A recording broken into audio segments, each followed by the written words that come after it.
Edhe një përshëndetje për gjithë të nderuar shikues, mirë se erdhët në edicionin informativ këtu në News24. Dy persona të dyshuar si autor të grabitjes së prokurorisë së Durrësit dhe roja private i këtij institucioni janë ndaluar nga policia.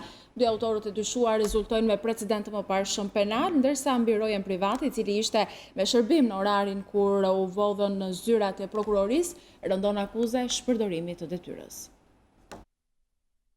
24 orë pas vjedhjes së dokumentave dhe dosjeve në prokurorinë e Durrësit, policia ka arritur të identifikojë dhe të vërë në pranga 3 persona të dyshuar. Arturisa, 49 vjeç, banues në Sukthiri, dhe Besnik Bushi, 54 vjeç, banues në Durrës, janë vënë në pranga si autorët e dyshuar të grabitjes së prokurorisë së këtij qyteti. Gjithashtu, u arrestua edhe roja private i prokurorisë Nias Lena, 56 vjeç, banues në Durrës. Birojen private rëndon akuza e shpërdorimit të detyrës pasi ai ishte me shërbim në orarin kur janë vjedhur zyrat e prokurorisë dhe nuk mundi të bënte asgjë për të ndaluar autorët. Këta të fundit rezultojnë me precedent të mëparshëm penal.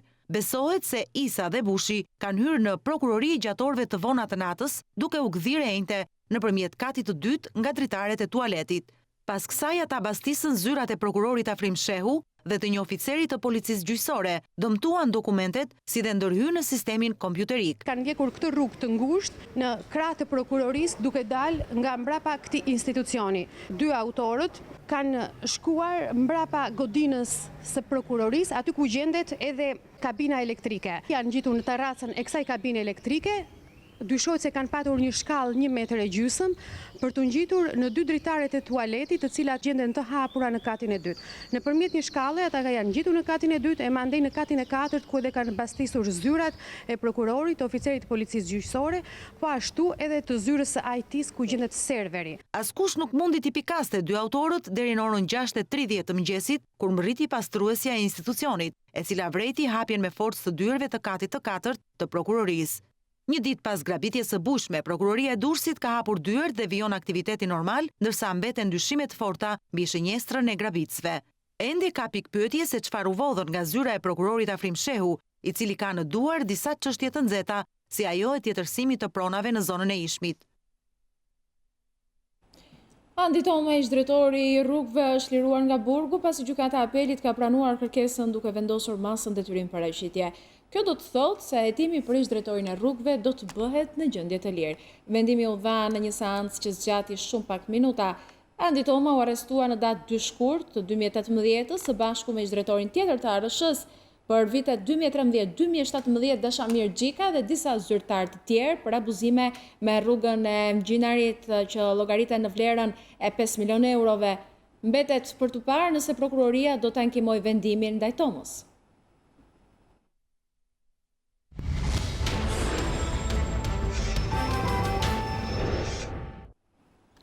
Prokuroria dërgon në Itali për ekspertizë materialin e përgjimit publikuar nga Partia Demokratike, ku pretendohet se vllai i ministrit të Brendshëm bisedon me një person për trafik droge. Gjithashtu prokuroria njoftoi se ka filluar verifikimin pasuror për Agron Xhafaj. Ekspertë huaj do t'i japin përgjigje pyetjes nëse në audiopërgjimin e publikuar nga Partia Demokratike, bashkëbiseduesit janë Agron Xhafaj dhe Albert Veliu, apo bëhet fjalë për një montazh. Zyrtarisht prokuroria për krime të rënda bëri të ditur se materiali audio dhe video është dërguar për ekspertizë në laboratori jashtë vendit, vetëm pasi të njihet me përfundimet e ekspertëve. Prokuroria do të thotë fjalën e saj lidhur me ngjarjen që së fundmi vuri në qendër të ciklonit ministrin e Brendshëm Fatmir Gjafaj, e trazoi mbar politikën shqiptare. Sipas organit të akuzës, çështja penale po ndiqet nga një grup hetimor, në përbërje të cilit janë 2 prokurorë dhe 2 oficerë të policisë gjyqësore. Prokuroria për krime të rënda bëri të ditur se është bërë bashkimi i 2 dosjeve, asaj për trafikim të lëndëve narkotike, e nisur kryesisht nga ana e saj, me atë të kallëzimit të rremtë të bërë nga Agron Xhafaj. Në kuadër të çështjes, pjesëtarët e grupit të hetimit kanë marrë dëshminë e Albert Veliut, i njohur me Novkën Babale, i cili pretendon se ka biseduar me vëllain e ministrit të Brendshëm, të cilit i kërkojnë ndihmë për të kryer një rrugë hashashi drejt Italisë. Në dosje janë administruar edhe rrëfimet e deputetëve të opozitës, ekspertit ligjor dhe gazetarit Jetmir Oldashi, i cili pranoi autorsinë e përgjimit, teksa siç tha po kryente një investigim për trafikun e drogës në Vlorë. Gazetari pranoi se ishte ai që i vuri përgjuesin Veliut, të njohur si bashkëpunëtori X, por theksoi se nuk ishte i pranishëm në lokalin ku ishi dënuari, i tha se përgjoi Agron Xhafajn. Në pyetje deri më tani nuk është marrë personi që në audio përgjim identifikohet me emrin Ermal dhe mendohet të jetë oficer policie. Burimet të prokurorisë thanë se në Vlorë rezultojnë disa oficer me këtë emër, por deri më tani nuk është konfirmuar nëse ndonjëri prej tyre është pikërisht personi që përmendet në audio përgjim. Në përfundim, krimet e rënda konfirmojnë edhe njëherë zyrtarisht se ka filluar kryerja e verifikimeve pasurore për shtetasin Gerona Grongjafaj. Sipas ligjit antimafia, krahas subjektit, hetimi pasuror përfshin edhe personat e bashklidhur me të. Opozita bllokoi ditën e njëjtë për disa minuta punimet e kuvendit, teksa Basha fliste dhe transmetonte online në Facebook, demokratët shpalosën banderolën ku shkruhej Shqipëria si gjithë Europa, jo qeveria e krimit dhe drogës. Më pas, opozita e bojkotoi votimin e rezolutës mbi rekomandimin e KS për nisjen e negociatave. Sipas Ramës, ky është një akt pabesie dhe shprehje e frikës se me çeljen e negociatave do të marrë fund koha e pandëshkueshmërisë. Një banderol e madhe u shpalos sot në parlament kur opozita bllokoi foltoren, te kalimi i kohës që i përcakton rregulloria për procedurë, përplasi dy herë kryeopozitarin me kryeparlamentarin. E vërteta është se kushtetuta ka rënë, se kodi penal ka rënë, se kodi procedurës penale ka rënë, sa kohë atë karike dhe në atë tjetrën që sot i kanë lënë bosh për faqen e tyre të zezë, janë të ulur Fatmir Gjafaj dhe Edi Rama. Zoti Basha, mbaroi koha për procedurë. Mund të uli. Hapni parullën, u thotë zoti Basha. Kjo shfaqje shëmtuar e radhës, flet se sa të gatshëm dhe çfarë mesazhi duhet të çoni për mbledhjen e qershorit. Audiopërgjimi i pretenduar me vëllain e ministrit të Brendshëm buri ballë për ballë dy qëndrime të kundërta, ato të Lulzim Bashës dhe Edi Ramës. Kjo është një histori banale dhe audiopërgjimi është pa lidhje fare me personin e akuzuar, po ju them që historia mbas autopërgjimit është akoma më e hatashme. Qa shikoni, janë vetëm aktorë, luajnë rolin. Një tallje e madhe që synon destabilizimin e vendit, sidoqoftë se si është historia, t'ja lëmë prokurorisë. Po ku e për ekspertizën, Edi Rama? Ku është ta dha? Ku e çove? Je një gënjeshtar, largimi kontrolluar dhe në fshetësi me urgjencë i Agron Gjafajt është ekspertiza e plot e audiopërgjimit. Demokratët ftuan qytetarët në protestën e së shtunës, ndërsa Edi Rama i garantoi se nuk do të preket asnjë prej tyre. Bashkohuni me qindra mijëra protestuesit ditën e shtunë me 26 maj ta çlirojmë Shqipërinë nga qeveria e lidhur me krimin, ta çlirojmë Shqipërinë nga qeveria më anti-europiane, ta bëjmë realitet ëndrrën tonë për Shqipërinë si gjithë Europa. Mund dali kush doj, nuk e prek kush me dorë, sigurisht, duke ruajtur ato vijat. Opozita e braktisi miratimin e projekt të rezolutës së socialistëve për hapjen e negociatave, por më herët kryetari demokrat drejtoi gishtin nga fajtorët, që sipas tij po pengojnë integrimin. Për Edi Ramën, tradhtarët janë opozitarët. Ti, Edi Rama, Fatmir Gjafaj dhe qeveria jote e lidhur kokë e këmbë me krimin dhe korrupsionin, jeni e vetmja pengesë për hapjen e negociatave të Shqipërisë me Bashkimin Evropian. Cili do në korridoret e parlamenteve europiane që është kundër çeljes negociatave me Shqipërinë apo Maqedoninë. Këtë rezolut mund ta ketë një arsye më shumë për të trokitur në përdyert e atyre korridoreve dhe për të thënë të tjerëve, Parlamenti i Shqipërisë nuk është unanim për çeljen e negociatave. Shikoni, një rezolut e bërë vetëm nga shumica qeverisë. Fatmir Gjafa, ministri i akuzuar nga opozita, mungoi në seancën e kësaj të enjteje. Ne duhet diqemi nga qytetarët. Ne mund të jemi organizatorët, mund të jemi iniciatorët, por ne tashmë jemi pengi qytetarëve dhe do të bëjmë atë çfarë qytetarët do të kërkojnë në protestë ditën e shtunë. Nesër apo kur është pas nesër kanë edhe piknikun përpara kryeministrisë.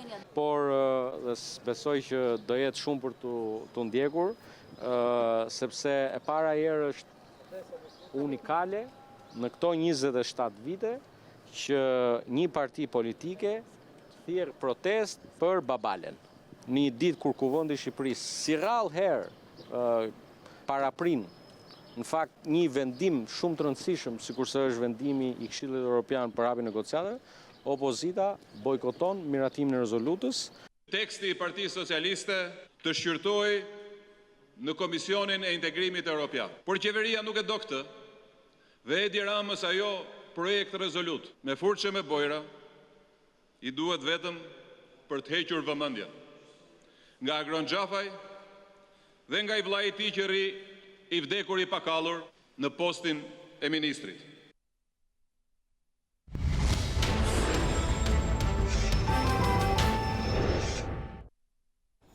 Do të jemi me informacionet më të fundit tani sa i përket fleshit ton informativ të nderuar shikues. Aksident në Tiranë, vdes shefi i njësisë operacionale të Gardës së Republikës, Martin Nika, i cili është përplasur mbrëmjen e djeshme nga një makinë afër kryeministrisë.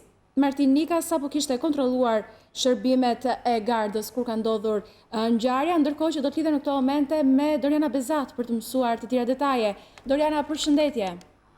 Përshëndetje Senada, ashtu si thatë edhe ju, një aksident dhe pasoj vdekjen ka ndodhur mbrëmjen e djeshme në orët e vona të natës përpara kryeministrisë, aty ku viktim mbeti Martin Nika, 50 vjeç, i cili mbante detyrën e shefit të njësisë operacionale të Gardës së Republikës. Sipas informacioneve që ka marrë nga policia, Nika ndodhej në zonë ku ka kontrolluar shërbimet e Gardës dhe më pas kur ka tentuar që të kaloj rrugën, është përplasur nga një makinë e cila ishte të normave të lejuara të shpejtësisë. Fatmirësisht në këtë aks rrugor ka qenë edhe një patrullë policie e cila ka bërë ndalimin e mjetit me arrestimin në fragancë të drejtuesit Albert Menia, 31 vjeç banues në Tropos, i cili duke drejtuar mjetin Volkswagen Passat, ka përplasur për vdekje 50 vjeçarin. Ai është çuar më njëherë në komisariatin rrugor aty ku edhe janë ushtruar testeve ku nuk rezultonte në efektin e alkoolit, por thjesht ishte në një shtetësi të normave të lejuara, ka bërë që aksidenti të jetë fatal për 50 vjeçarin. Ai ka një karrierë të gjatë në polici, më herët para se të ishte pjesë e uniformave blu në vitet 96 dhe 98 ka qenë kampion boksi, më pas ai kreu arsimin politok, ka shërbyer për një kohë të gjatë në Gardën e Republikës, ka mbajtur shumë detyra si specialist në përgatitjen fizike dhe profesionale të njësisë speciale, ka qenë pjesë e njësisë speciale, komandant grupi në njësinë e ndërhyrjes së shpejtë, ku në vitet 2009 dhe 2012 ka mbajtur këtë post, ka qenë me detyrën sniper në skuadrën e përzierë në kompaninë operative në vitin 2000. Dhe së fundi, nga viti 2006, ka qenë në pjesë e strukturave të Gardës së Republikës, ku ka mbajtur edhe detyrën e komandantit të skuadrës në kompaninë operative. Më herët se të mbante detyrën e fundit, ai ka qenë pjesë e shoqërimeve të personaliteteve të ndryshme, mund të them se gjatë viteve ku Shqipëria është vizituar nga personalitete si Papa apo ish presidenti Clinton që kanë vizituar Shqipërinë, ka qenë pikërisht 50 vjeçari i cili ka bërë shoqërimin e këtyre personaliteteve dhe që gjithçka ka shkuar sipas protokollit të përcaktuar më herët. Kjo është një fundje e madhe për Gardën e Republikës dhe sot pritet që kolegët të bëjnë edhe homazhe në nder të tij. E qartë, Doriana, unë të falenderoj për gjitha informacionet që përcolla. Falenderit juve. Vjojmë me të tjera lajme, opozita zbulon skenarin për protestën e nesërme. Tubimi i mbështetjes të PD-s dhe të LSI-s do të fillojë në orën 11, por nuk ka fat përfundimi. Ata do të mblidhen në sheshin Skënderbej dhe do të vjojnë marshimin përgjatë bulevardit të Shmorët e Kombit. Të premte në mbrëmje, policia e shtetit do të kalojë gjitha në gatishmëri si mas paraprake për të siguruar rendin përpara dhe gjatë tubimit të paralajmëruar nga Partia Demokratike, që do të mbahet të shtunën në orën 11. Ashtu siç e parashikon ligji, organizatorët e protestës depozituan këtë të njëjtë pranë policisë së Tiranës një kërkesë për të lejuar këtë tubim, që si objekt ka largimin e krimit nga qeverisja. Organizatorët njoftuan policinë e Tiranës se tubimi do të nisë në orën 11 në sheshin Skënderbej dhe do të vijojë përgjatë bulevardit Dëshmorët e Kombit. Organizatorët nuk kishin shënuar orë për përfundimin e tubimit, çka nënkupton se Partia Demokratike ka menduar ta vijojë protestën pa afat. Referuar nenit numër 5 të ligjit për tubimet, nëse kërkesa për leje nuk përmban afatin e përfundimit, policia u akthen për plotësim organizatorëve dhe drejtuesve, të cilët duhet ta riparaqesin atë të plotësuar jo më vonë se 24 orë përpara kohës kur do të zhvillohet tubimi. Nisur nga precedenti më parshëm i protestës së shkurtit të vitit të kaluar, policia e Tiranës dha leje për një tubim 4 orësh dhe pas vijimit të saj në çadër u proceduan organizatorët. Policia e Tiranës në bashkëpunim dhe me Policinë e Shtetit dhe Shërbimin Informativ Shtetëror janë duke përpunuar informacionet për zhvillimet e mundshme gjatë këtij tubimi dhe po hartojnë një plan masash. E shtuna para dite kur opozita do të mbajë protestën në bulevard, poshtë dritares së kryeministrit nuk do të gjejë këtë të fundit në Tiranë. Burimet pranë qeverisë dhe pushtetit lokal në Berat i than News24 se të premten dhe të shtunën kryeministri do të jetë në këtë qark ku vijon turin e llogaridhënies. Kjo është agenda e njoftuar paraprakisht, por nuk përjashtohet mundësia e ndonjë ndryshimi në moment të fundit, siç ndodhi me rastin e Shkodrës disa javë më parë, ku demokratët e informuar për vajtjen e kryeministrit ishin përgatitur për ta pritur me protesta. Kryebashkiaku i Tiranës ka shfrytzuar turin e llogaridhënies për të komentuar audiopërgjimin dhe protestën e thirrur nga opozita. Velia e ka cilësuar përgjimin një sajes, ndërsa ka akuzuar opozitën se po saboton integrimin duke penguar qëllimisht hapjen e negociatave.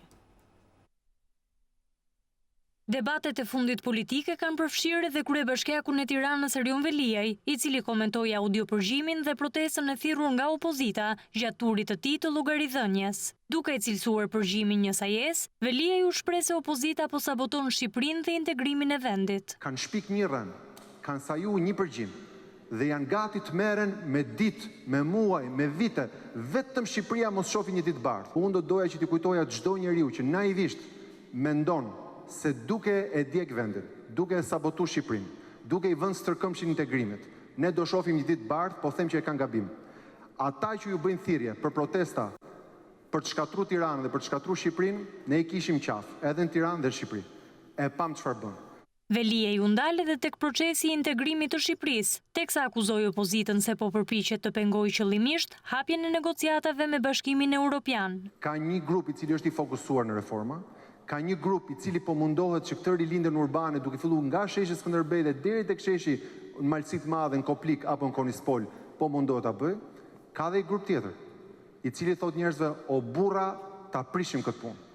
O burra, hajde vëmë zjarrin vendit, hajde krijojmë tollovi, hajde vëmë pengesa njëri tjetrit, vetëm ne mos të hapen këto negociatet. Edhe ministri për Evropën dhe punët e jashtme Ditmir Bushati, pjesëmarrës në turin llogaridhënës të kreut të bashkisë, u shpreh se Tirana dhe vendi kanë ndryshuar fal investimeve të qeverisë. Aty ku pushteti administrohet nga ana jonë, ne kemi mundësi për të dëshmuar progres dhe ne kemi mundësi kësaj për të gjeneruar më shumë mbështetje politike dhe më shumë mbështetje për gjitha projektet që ndërmarrim. Kryebashkiaku Veliaj dhe përfaqësues të kabinetit të qeverisë prezantuan projektet që po kryen në njësi numër 8 në Tiranë. Kreu i Komisionit të Çështjeve Evropiane në Bundestagun Gjerman, deputeti i CDU-s Günther Kirschbaum vazhdon të shpreh skepticizëm lidhur me çeljen e negociatave BE-Shqipëri. Në një postim në Facebook ai shkruan: "Do të na duhet të vendosim për fillimin e negociatave të pranimit me Shqipërinë para verës, por unë mendoj se është shumë herët." Ai e ka shoqëruar postimin e tij me një shkrim të gazetës Die Welt të titulluar "Një pyetje ndërlikuar për koalicionin e Merkelit", ku analizohen qëndrimet e ndryshme të përfaqësuesve në koalicionin qeverisës të Gjermanisë. Në shkrim citohet ministri socialdemokrat Michael Roth, i cili pas takimeve në Shqipëri tha se ky vend ka mbështetjen e Gjermanisë, por vendimi do të merret pas verifikimeve nga Qeveria Federale dhe Bundestagu. Argumentat pas çeljes së negociatave sigurisht që nuk mungojnë Perspektiva e antarësimit për në Bashkimin Evropian për gjitha vendet e Ballkanit Perëndimor dhe veçanërisht për Shqipërinë është në interesin jo vetëm të shqiptarëve, por edhe në interesin ton. Dhe ne duhet t'u shpjegojmë këtë qytetarëve tanë, tharrodh pas takimeve në Shqipëri. Në shkrim thuhet se Krishbaum së fundmi u citua gabim nga disa media shqiptare e më pas u atakua prej tyre. Ndërkohë, deputeti i CSU-s në Bundestagun Gjerman, Florian Hahn, u shpreh pas takimeve në Tiranë se çelja e negociatave të Shqipërisë me Bashkimin Evropian nga Këshilli në qershor do të ishte vendimi i duhur. Qershori është afër dhe Shqipëria pret vendimin që do të marrin vendet anëtare të Bashkimit Evropian në Këshill për çeljen e negociatave. Mes këtyre vendeve, qëndrimi i Gjermanisë shihet si mjaft i rëndësishëm për t'i dhënë dritën jeshile vendit ton. Pas takimeve që Rama pati me kancelaren Merkel, në Tiranë ka mbërritur deputeti Bundestagut Gjerman Florian Hahn, i cili u takua me krerë të shtetit dhe përfaqësues të partive politike nga të dyja krahët. Gjatë takimit me kryeparlamentarin Ruçi, deputeti gjerman ka dhënë një mesazh pozitiv për çeljen e negociatave, duke nënvizuar se ky do të ishte vendimi i duhur nga Këshilli Evropian në qershor. Vendimi për çeljen e negociatave në mbledhjen e qershorit të Këshillit Evropian i shoqëruar nga kushte të qarta është vendimi i duhur që duhet të merret për Shqipërinë. Kjo do të lehtësonte punën dhe përpjekjet e qeverisë së Shqipërisë për integrimin evropian dhe progresin e vendit. Kjo do të ndihmojë që populli shqiptar të marrë një sinjal të qartë pozitiv për të ardhmen europiane të Shqipërisë. Këtë takim, presidenti Ilir Meta e ka shfrytzuar për të dhënë edhe një herë mesazhin se çelja e negociatave do t'i shërbente nxitjes dhe vijimit të reformave të nisura. Gjithmonë kënaqësi të takosh Florian Hahn, i cili është një mik i mirë i Shqipërisë. Qasja strategjike e Bashkimit Evropian për të hapur negociatat e antarësimit me Shqipërinë do të nxiste zbatimin efikas të reformave kyçe, tashmë të qarta për ne. Deputeti gjerman u takua edhe me kryedemokratin Basha. Burime nga opozita bëjnë me dije se Hahn u ka shprehur interesin e lartë të Gjermanisë për një reformë zgjedhore përfundimtare e të plotë, ndërsa është interesuar dhe për reformën në drejtësi. Po sipas opozitës, deputeti gjerman ka vlerësuar progresin e bërë me vettingun, por ka nënvizuar se po ecet me ritme të ngadalta. Pas takimit me deputetin e Bundestagut, kryetaria e LSI-s Monika Kryemadi, përmes një postimi në Twitter, shkruan se negociatat nuk janë për politikën, por për shqiptarët. Por deputeti i Bundestagut gjerman, Florian Hahn, nuk është i vetmi zyrtari huaj që mbërrin në Tiranë këto ditë. Të shtunën, kur opozita do të zhvillojë protestën për largimin e ministrit të Brendshëm Fatmir Xhafaj, vjen në Tiranë zëvendës ndihmës sekretari amerikan i shtetit Pete Maroko. Ambasadori i Shteteve të Bashkuara të Amerikës në Tiranë, Donald Liu, së shpejti do të largohet nga Shqipëria. Në faqen e internetit të Shtëpisë së Bardhë, sqarohet se i është dërguar Senatit lista me 7 kandidime dhe një tërheqje në nivel diplomatësh amerikan.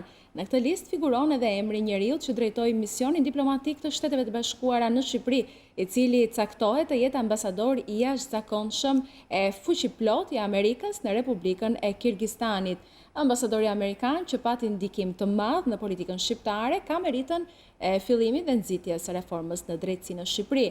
Me një shqipe të shkëlqyer, Donald Liu, gjatë viteve të punës së tij në Shqipëri, preferoi t'u japë shqiptarëve mesazhet e tij në gjuhën e tyre, duke u bërë thellësisht i kuptueshëm dhe goditës në deklaratat e tij të drejtë për drejta. Donald Liu ishte ambasadori që foli me emra të përvetshëm duke atakuar emrat politikës dhe të krimit në vendin tonë. Fal përpjekjeve të tij, 2 zyrtar të lartë shqiptar kanë marrë ndalim publik nga dashi, diçka që ndodhi për herë të parë.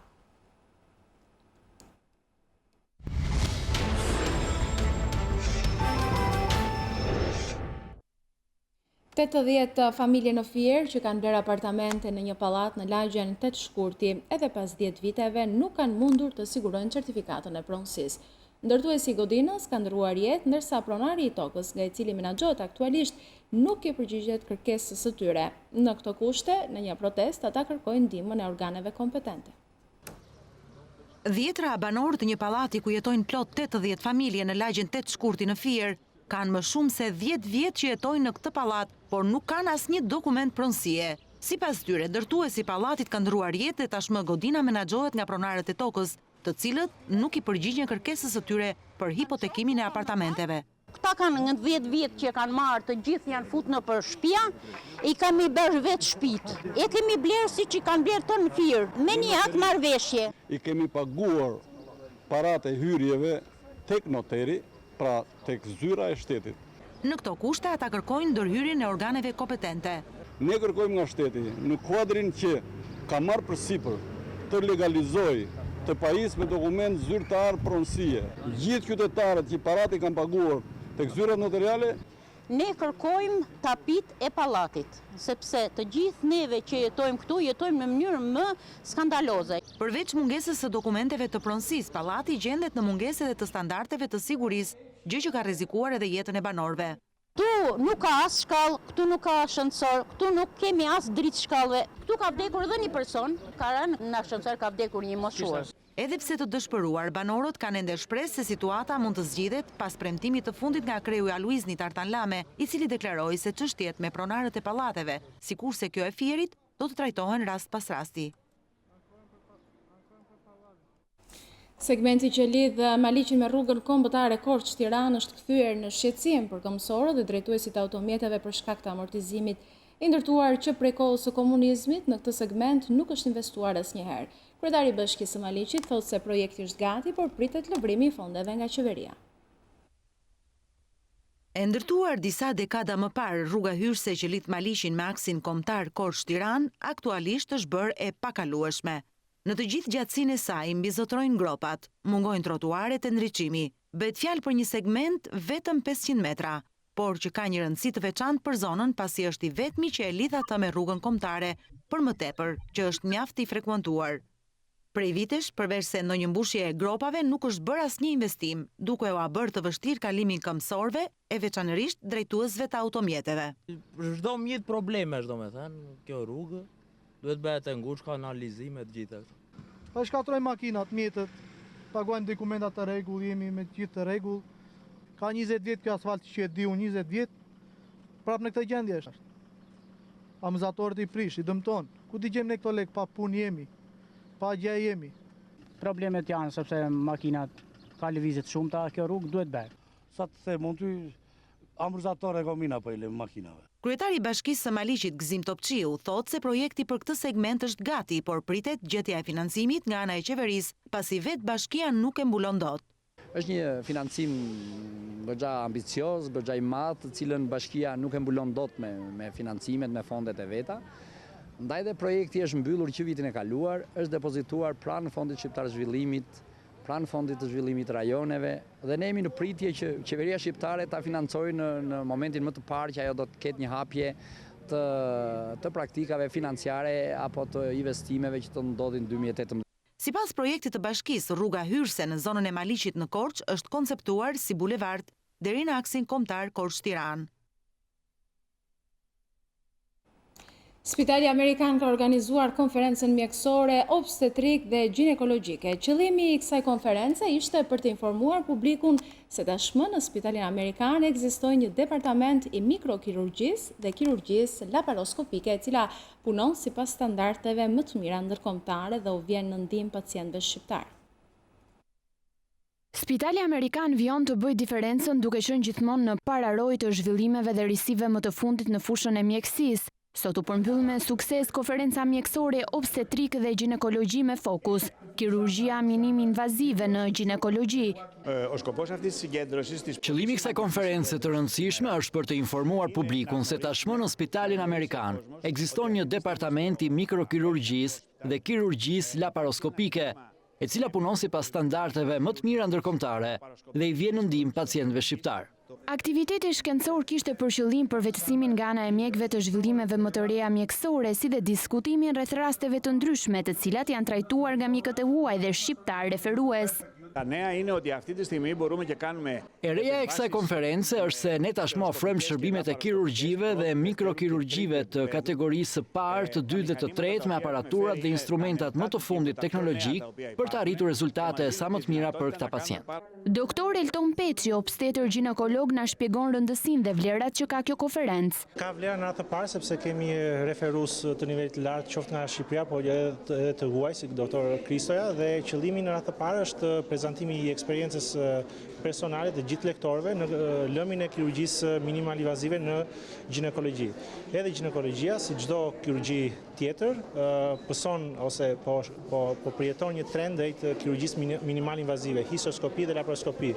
Janë teknikat të cilat ne mund të trajtojmë shumicën e problemeve ginekologjike, kiste, polipe, mioma, dhe avantazhi i tyre është sepse kanë një hospitalizim shumë të shkurtër dhe aspekti estetik është maksimal për pacientin. Qëllimi i organizimit të gjithë konferencave në Spitalin Amerikan është që të edukojë dhe të krijojë shkëmbim eksperjencash midis profesionistëve të mjekësisë në inovacionet dhe teknikat bashkëkohore në fushën e mjekësisë.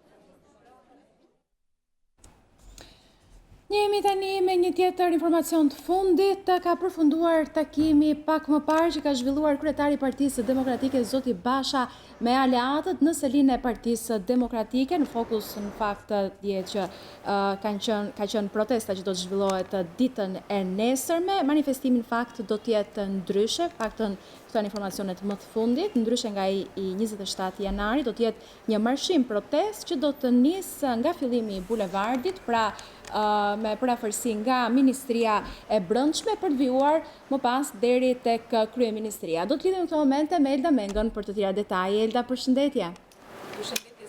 Ka nisur agenda e kryetarit e ngjeshur të Partisë Demokratike ditën e sotme, një ditë para protestës, siç thatë edhe ju, ka takuar aleatët kryesor të opozitës, ku kanë rënë dakord edhe për itinerarin e kësaj proteste, e cila do të nisë në pjesën e bulevardit që përfshin Ministrinë e Brendshme për të marshuar më pas drejt bulevardit Dëshmorët e Kombit në sheshin para Kryeministrisë. Ditën e nesërme, opozita pritet që të kërkojë largimin e Ministrit të Brendshëm Fatmir Gjafa, pas edhe denoncimeve për vëllain e tij, i cili sipas Partisë Demokratike vijon aktivitetin e trafikut të drogës, ndërkombëtar të drogës, ndërkohë që vëllai i tij ministër e mbron atë dhe i jep imunitet. Senata mund të kujtojmë që kjo është protesta e dytë e madhe e opozitës pas asaj të 27 janarit, dhe ndërkohë që zyrtarët e lartë të saj kanë paralajmëruar që kjo do të jetë protesta më e madhe kombëtare e mbajtur ndonjëherë nga Partia Demokratike dhe aleatët e saj opozitar.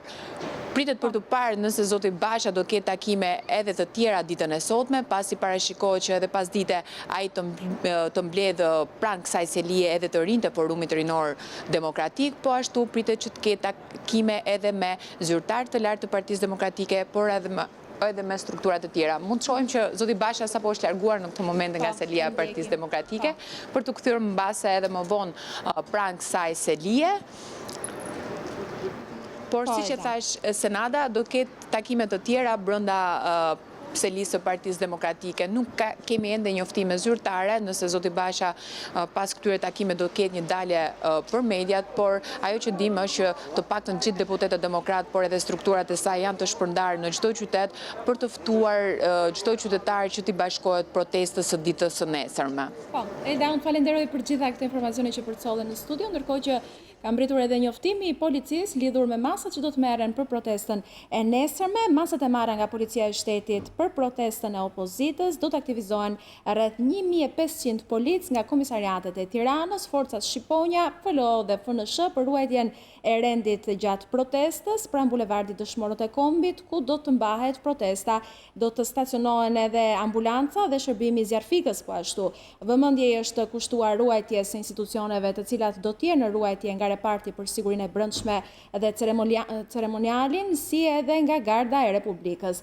Masa ka marrë edhe policia rrugore, po ashtu do të ketë devijim trafiku në aksin që lidh bulevardin me qendrën dhe do të bllokohet qarkullimi rrugor përgjatë gjithë bulevardit. Kufizime do të ketë edhe në rrugët lidhse, nuk do të lejohet parkimi i mjeteve në këtë hapësirë që prej ditës së premte, që prej ditës së sotme, pra autobusët që do të sjellin protestuesit nga rrethet nuk do të lejohen të futen në qytet, ata do të vinë nga ana veriore, do të stacionohen pranë stadiumit Aslan Rusi, ndërsa nga ana jugore tek Fakulteti Ekonomik. Do të ndalohet qarkullimi dhe parkimi i mjeteve tek bulevardi Dëshmorët e Kombit dhe rrugët ndërlidhëse të tjerë. Plani i masave u hartua nga Policia e Shtetit dhe ajo Tiranës, bazuar në informacionet e marra nga agjentët si dhe shërbimi informativ shtetëror. Ky është edhe njoftimi i policisë të nderuar shikues. Ne ndërkohë në këto momente do të shkëputemi për një hapësirë publicitare, rikthehemi vetëm pas pak minutash. Qëndroni me ne. Një sasi prej 130 ton mish të konstatuar me prezencë të salmonelës janë bllokuar nga autoriteti kombëtar i ushqimit. Mishi në vend origjine Brazilin dhe i destinuar për tregun shqiptar është bllokuar në pikën e kontrollit në doganën e Durrësit. Veç kësaj ngarkese, aku ka identifikuar dhe kryer mbrapa edhe 78 ton mish në kuadër të kontrolleve të çdo ngarkese mishi të importuar nga Brazili. Për periudhën janar-maj, sipas aku janë analizuar mostrat e 178 ngarkesave, në total 4700 ton në lloje të ndryshme mishi, nga të cilat kanë dalë jo konform 5 ngarkesa, 130 ton prej tyre. Ministria e Bujqësisë bën të ditur se çdo ngarkesë importi analizohet dhe më pas futet në Shqipëri duke garantuar siguri. Qytetarët e Bashkisë së Lushnjë paguajnë një tarif nga më të lartat në vend për ujin e pishëm, prej 720 lekësh të vjetra për metër kub. Por kjo nuk mjafton për ndërmarrjen e ujësjellës kanalizimeve, e cila ka propozuar një rritje tjetër të tarifës për shkak të mos realizimit të ardhurave. Kërkesa për rritje të çmimit vjen në një kohë kur uji në çezmat e qytetarëve mungon shpesh për shkak të defekteve në rrjet. Në pamundësi për të realizuar të ardhurat vjetore, ndërmarrja e ujësjellës kanalizimeve në Lushnjë kërkon rritjen e çmimit të ujit. Propozimi është bërë në dëgjesën publike të ujësjellësit me drejtues të njësive vendore. Aktualisht, banorët e Bashkisë së Lushnjës paguajnë një tarif prej 720 lekësh të vjetra për metër kub ujë, çmim ky nga më të lartët në vend. Për teknikun e ujësjellës kanalizimeve të Lushnjës bëhet fjalë për një rritje të lehtë të çmimit. Kemi kërkuar një unifikim të çmimit të tarifave të ujit dhe një rritje të lehtë të vogël me qëllim më mbulimin e kostove të ndërmarrjes. Paradoksalisht, kjo kërkesë vjen në një kohë kur qyteti prej disa ditësh vuan mungesën e ujit të pishëm për shkak të defekteve, ndonse rrjeti ka pak vite që është rregulluar. Qytetarët thonë se kanë të pamundur të paguajnë një rritje tjetër të tarifës. 4 ditë sot pa ujë, unë 7.000 lekë marr pension. Po, me çfarë do ushqej?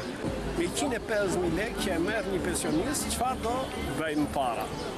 Ujësjellësi i Lushnjës mbulon një hapësirë të madhe gjeografike e demografike me rreth 140.000 banor. Aktualisht, sipas statistikave të shoqërisë, paguajnë tarifën e ujit rreth 22.000 abonent, ndërkohë që informaliteti dhe lidhjet e paligjshme vijojnë të jenë në nivele të larta. Vetëm në 2 muajt e fundit janë lidhur mbi 500 kontrata të reja.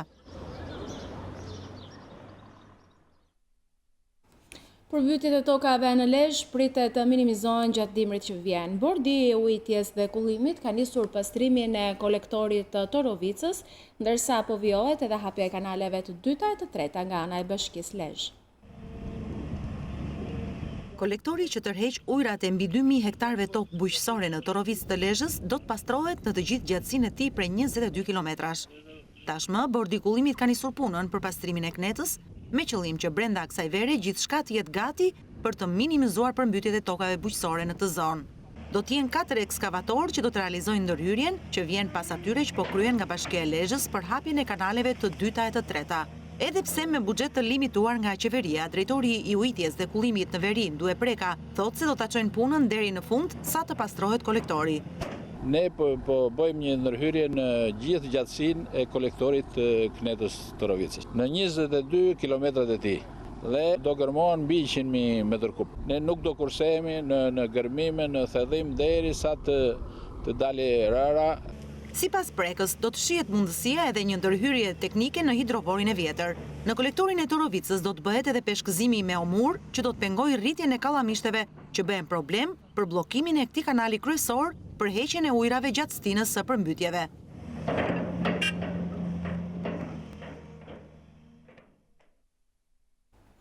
Qeveria do të ketë së shpejti në dorë një paketë që synon të lehtësojë taksat dhe të nxjisë zhvillimin e agroturizmit, por njëkohësisht edhe ta promovojë këtë sektor. Ministri Klosi e konsideroi mbështetjen ndaj agroturizmit si një pjesë të integruar të objektivit që ka qeveria për rilindjen rurale. Një paket fiskale që synon të lehtësojë taksat dhe të nxjisë zhvillimin e agroturizmit, do t'i kalojë së shpejti qeverisë. Lajmin e bëri të ditur Ministri për Turizmin dhe Mjedisin Blendi Klosi, gjatë një vizite në një fermë kalorimi në Gjirokastër.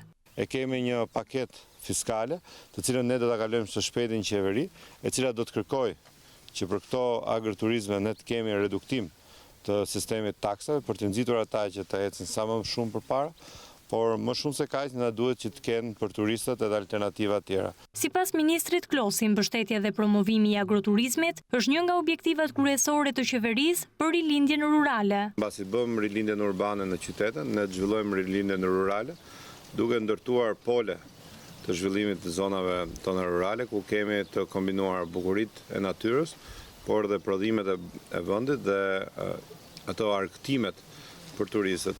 Ministri i Turizmit dhe Mjedisit njoftoi edhe bashkëpunimin me Agjencinë e Zonave të Mbrojtura për të evidentuar vlerat natyrore në vend, të cilat më pas do të bëhen pjesë e një itinerari që do t'ju ofrohet turistëve që duan të vizitojnë Shqipërinë.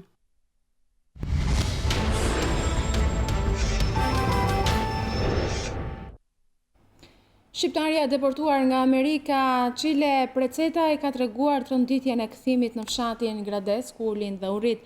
Duke folur për gazetën britanike Daily Mail, Preceta i deklaron se vajza e saj do t'i shkruaj një letër çiftit presidencial Trump, pasi edhe ajo si Melania kishte shkuar në Shtetet e Bashkuara si emigrante.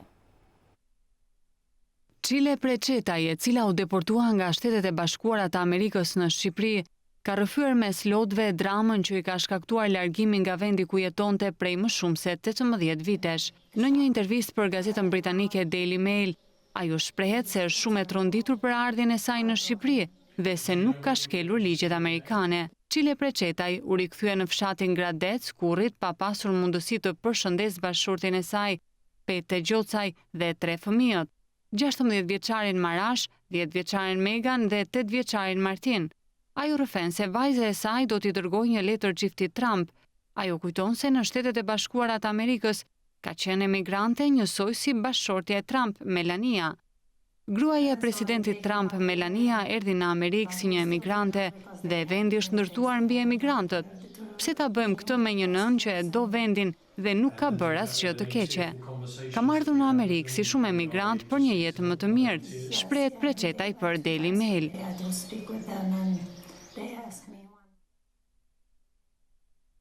Nxënësit e gjimnazit Shaban Çollaku në Klos mësojnë çdo ditë me rrezikun mbi kokë. Godina ku ata mësojnë rrezikon të shëmbet për shkak të amortizimit, edhe pse kjo situatë u denoncuar në mars të këtij viti, ende nuk është marrë asnjë mas. Godina e gjimnazit Shaban Çollaku në Klos është kthyer në një rrezik për 360 nxënësit që mësojnë aty çdo ditë. Amortizimi i godinës ka bërë që në disa klasa të mos zhvillohet mësim për shkak të shëmbjes së herpashershme të tavanit apo uji që rrjedh kudo. Edhe pse kjo situatë u denoncua në mars të këtij viti, nuk ka asnjë zgjidhje, qoftë nga pushteti vendor apo Ministria e Arsimit, dhe fëmijët mësojnë me rrezikun mbi kokë. Kemi një shkollë e parë rikonstruktuar tërësisht që nga viti 1971 kur është ndërtuar, e cila pikon edhe soleta, edhe katët kanë amortizim dhe lëkundje që shpesh herë ban edhe të frikshme. Në 2 ose 3 klaset të tjera ne vazhdojmë të fusim nxënësit sikurse edhe e pat, por duke spostuar tavolinat me një anë ose në anën tjetër, në mënyrë që të paktën tavanet të mos na rrezikojnë dhe jetën e nxënësve. Drejtori i këtij gjimnazi Kasem Muça thotë se vitin e ardhshëm nuk mund të nisë më mësimi në këtë godinë, e cila është në prag të shëmbjes totale. Bëhet thirrje institucioneve që kanë dhe për detyrë, por që kanë dhe mundësitë për ta bërë këtë, të ndryjnë sa më shpejt, sepse viti i ri që vjen shumë shpejt tani në shtator, viti i ri 2018-2019, në këto kushte unë nuk besoj se mund të filloj normalisht. Kolegji Universitar Luarasi ka mbledhur akademikët më të mirë shqiptar dhe të huaj për të diskutuar lidhur me efektet e reformave në vend, të cilat janë garanci për më shumë drejtësi sociale. Kolegji Universitar Luarasi në bashkëpunim me Qendrën FAP ka zhvilluar një konferencë ndërkombëtare shkencore duke treguar edhe një herë se Luarasi është institucioni privat i arsimit të lartë me reputacion të lartë në hapësirën akademike shqiptare.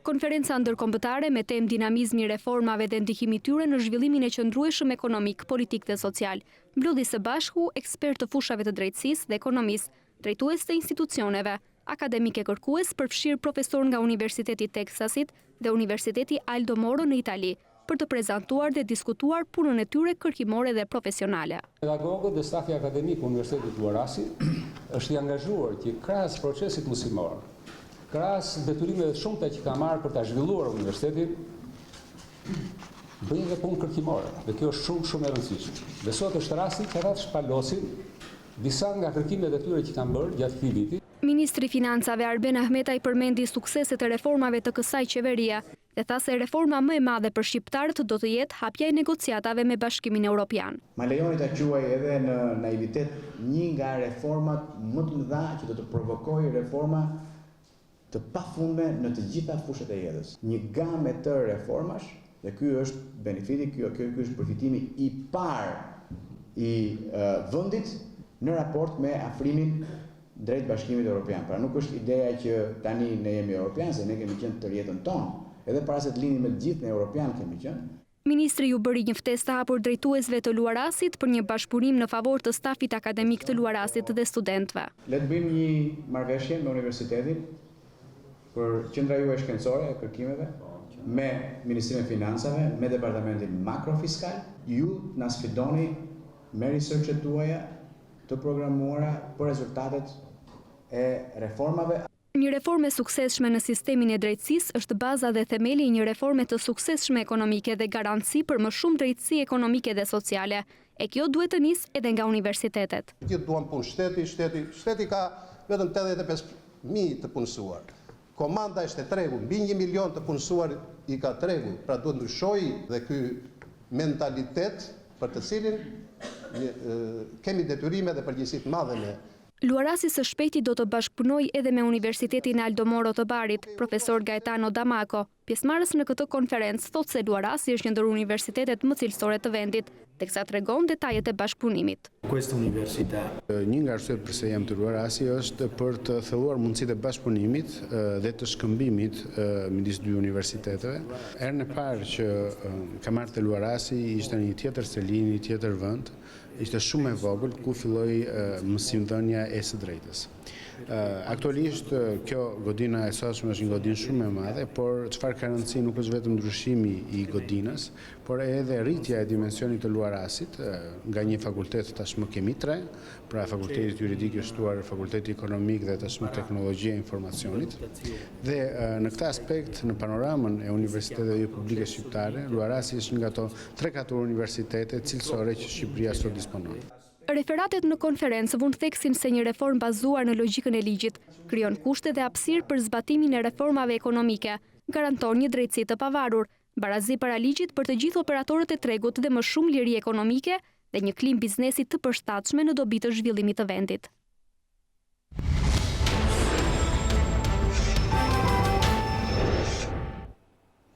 Zhvillohen sot omazhet në nder të akademikut të njohur Kolet Stopalli, i cili u nda nga jeta në moshën 80 vjeçare pasi vuante nga një sëmundje e rëndë. Profesor Dr. Kolet Stopalli ishte antar i Akademisë së Shkencave të Shqipërisë, antar i jashtëm i Akademisë së Shkencave dhe të Arteve të Kosovës, studiues, veprimtar publik dhe drejtues e funksionar në institucione të larta shkencore dhe zyrtare. Është autori shumë monografive, ka botuar më shumë se 250 tituj me rreth 10.000 faqe brenda jashtë vendit, me botime në 5 gjuhë të huaja. Një muaj më parë, juria e çmimeve kombëtare të Akademisë së Shkencave vlerësuan fjalorin etimologjik të gjuhës shqipe dhe nderuan autorin Kolet Stopalli me çmimin më të rëndësishëm, Çabej. Në mesazhin e tij ngushëllues, presidenti Meta u shpreh se vendi humbi një albanolog të shquar, i cili la pas një vepër të tërë mbi gjuhën shqipe dhe historikun e saj, që e bën atë të paharruar. Edhe për kryeparlamentarin Ruçi, shqiptarët do të jenë mirënjohës për veprën e tij. Ceremonia e përcjelljes do të zhvillohet në qytetin e Shkodrës në orën 14.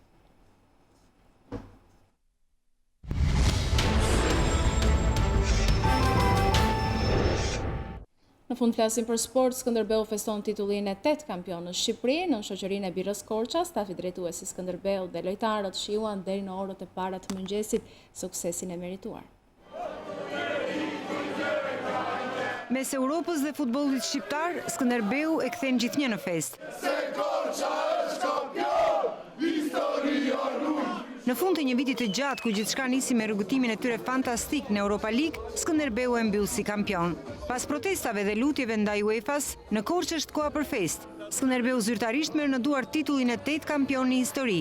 Vesta është e ligjshme për një qytet model dhe për një klub I cili e ka kaluar futbollin shqiptar në një nivel tjetër. Në shoqërinë e Birës Korça, simbolit të këtij qyteti, stafi drejtuesi Skënderbeu, trajneri Daja, lojtarët, por edhe tifozët kanë festuar deri në orët e para të mëngjesit, një titull I cili për ta ka shumë vlerë, I ardhur në momentin më delikat të klubit. Pas një sezoni I cili nuk përfundon këtu, as trajneri Daja dhe as lojtarët nuk mund të shpëtonin tundimit për një Bira Korça më shumë. Fundi është koha për të festuar një titull, për të cilin në fush nuk kishin asnjë kundërshtar. Dhe me këtë lajm ne kemi mbritur në fund të edicionit informativ. Për më gjërë, ju mund të klikoni gjithmonë në balkanweb.com, aty lajmet I keni të shoqëruara nga foto dhe video, mund të shfletoni online gazetën shqiptare dhe të shikoni live News 24. Faleminderit që na ndoqët.